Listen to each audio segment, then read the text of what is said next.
Hi, I'm Ed Morrell, and I'm a doctoral student here at Aalto University's Department of Art and Media, as well as a member of Aalto Online Learning's online hybrid lab.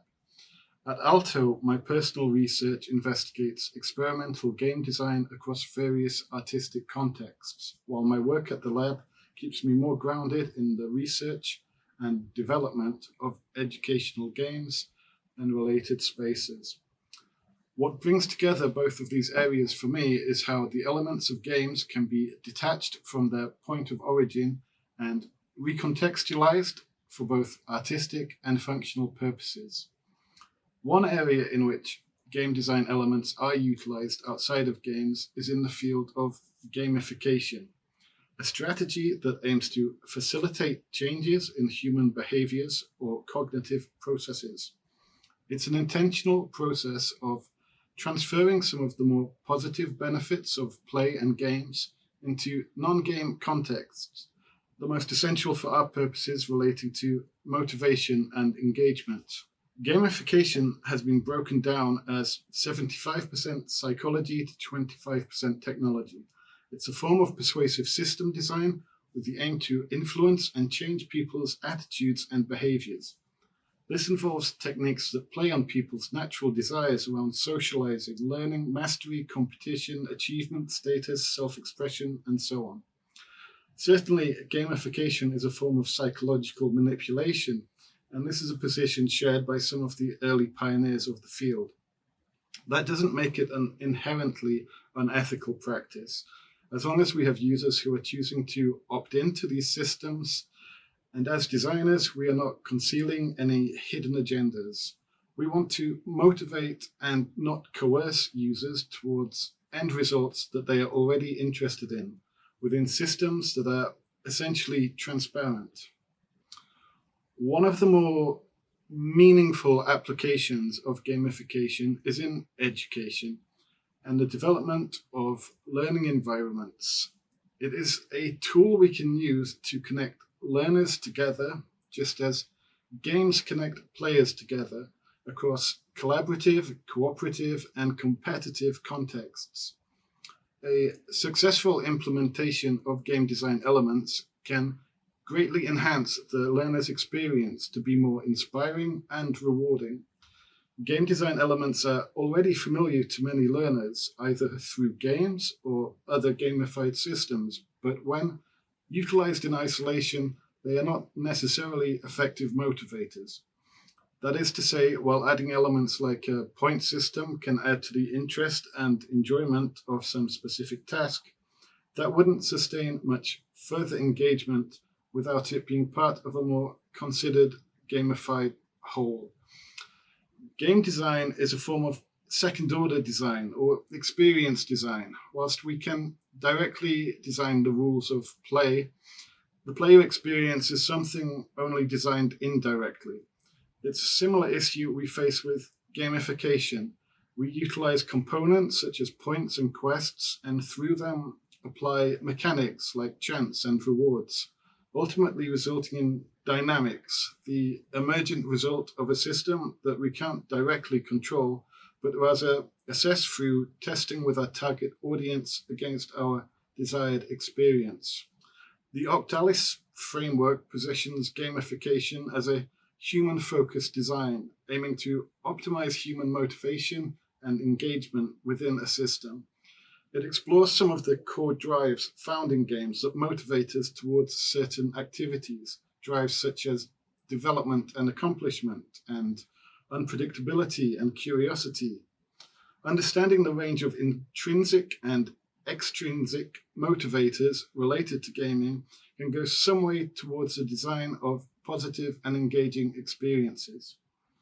Another more actionable technique for gamification derives from game studies, which in turn derived it from human computer interaction. Player centered design is a gamified version of user centered design, an iterative process of development that can be summarized as 5 steps which help connect users together to accomplish shared goals.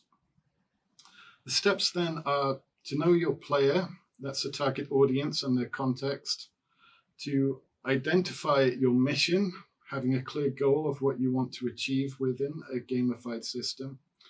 To understand human motivation is something of a big ask, but drawing on the core drives of the Octalis framework, for example, provides some clues. To apply mechanics, we utilize components to create the rules and loops leading towards desired dynamics. Finally, we manage the mission, we monitor the motivation, and we measure the mechanics. Massive amounts of data are generated in gamified e-learning platforms that need some making sense out of. So it is essential to revisit your goals and desired experiences to reinforce what you want to be tracking. The most basic gamification strategy is rewarding a user for specific desired tasks. These rewards can be numeric points, advancing levels, virtual currencies, or for larger tasks, badges and certificates to represent a level of achievement. The intention is providing positive feedback to the player in a measurable sense that can potentially be directly compared against others. Points are one of the most basic building blocks of gamification, a numerical representation of progress within specific contexts. The nature of their numeracy is what enables a lot of this whole quantitative system in the first place and legitimizes its scientific value for certain communities. We can use points to work out and balance levels so that learners have a better idea of their skill level and where to improve it further.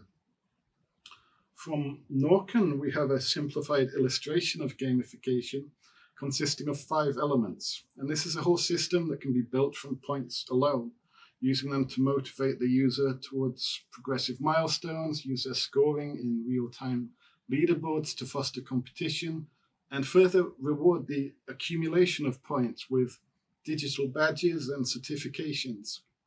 From this, social community engagement emerges from the connection between users across the shared leaderboards and badge collections, with the whole system becoming a more immersive experience through, for instance, reaching the users via personalized emails that keep them updated on their progression outside of the platform. So leaderboards are something that need to be handled carefully, as they can easily act as demotivators for users at the lower ends, which is precisely what we don't want. While the competition enabled by leaderboards can be positive, this is dependent on competing competitors being at a similar performance level, and competition is always best approached as something users can choose to opt in and out of. Badges make visible particular achievements in a system, and their design can be functional or more elaborate and shareable. Learners can be encouraged to show off their badges as an indicator of particular domain knowledge, and the collection of such achievements is particularly attractive to one of the more common player archetypes. Badge collections can then foster healthy competition and encourage participation across a wider range of activities. Certificates are one step beyond badges to reward the completion of specific courses or modules. In this illustration from Aristech Systems, we move from 5 to 12 essential elements in gamification, with some overlap but also new additions. It's suggested here we can use maps to visually illustrate learning journeys from beginnings to end, or we can mask more academic terms like assignment with the language of adventure and quests. It's simple enough, but changing the language is still one of the key ways that we gamify systems. An essential part of game design is in resource management, and while virtual currencies need not be part of any advanced, balanced game economy, they can still offer meaningful decisions to a user in allowing them some choice as it relates to rewards. One particularly appealing form of reward for humans are collectibles, which can be connected to the currency or badging system. Inspired from mobile games, daily check-ins offer a small reward, such as points or currency, for the user's daily participation in a system. That leaves avatars as a representation of the user in a learning environment. which at the most basic level provides a hook for displaying rewards to the user and others. Then there's virtual environments, here relating literally to learning platforms that become more gameful and interactive.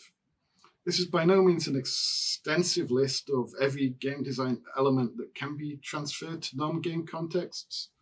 It's worth seeing what you can find for yourself by playing a wide variety of games from the perspective of a gamification specialist, breaking apart the design of systems to see how they could be detached and integrated into other contexts.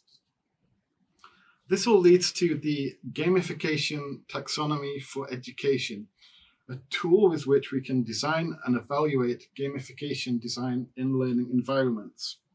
Detached from any learning content, the taxonomy still gives some good idea of what goes into a successful gamified system, the design of which requires a creative and balanced approach to incorporating multiple elements relating to various categorizations of gaming components. The measure of performance is only one part of the pie here, which sort of shows why points and progression in isolation are not enough for sustaining engagement. As a game scholar Ian Bogost suggests, before we utilize our points, badges, and leaderboards, we are taking a simplistic and manipulative approach that does not reflect the real quality of complex motivational games.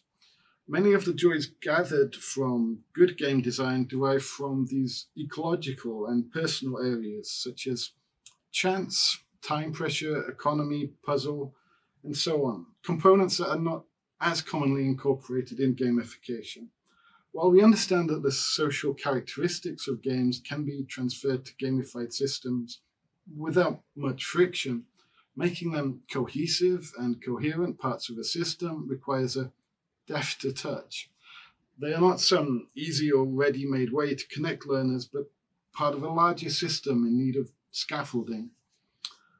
One thing missing from some of those earlier essential elements of gamification does relate to storytelling and narrative, beyond the use of fiction-inspired language at a superficial level.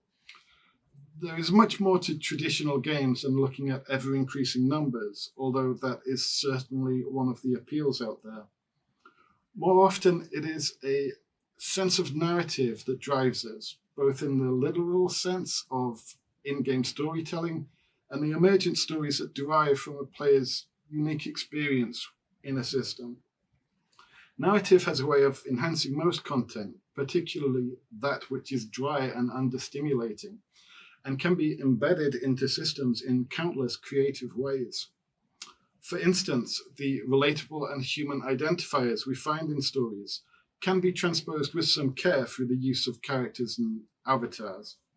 Good game design is about meaningful choices and even meaningful stories, so we shouldn't be replicating all of the corporate sterility of marketing gamification, rather working towards something more human. So we design for particular experiences, and this requires knowing our users, getting them involved early, and understanding what motivates them. We can use game design elements, components, and mechanics to support these experiences, but their interplay with the user and system are emergent and can only really be assessed via testing. Game design elements in isolation don't support engagement. Rather, it is how they are supported and combined with every other element in a system that can produce better and more effective forms of gamification. If our goal was to connect learners through the application of gamification, then this requires reinforcement from all other parts of a system, utilizing game design elements beyond the social dimension exclusively. Thank you.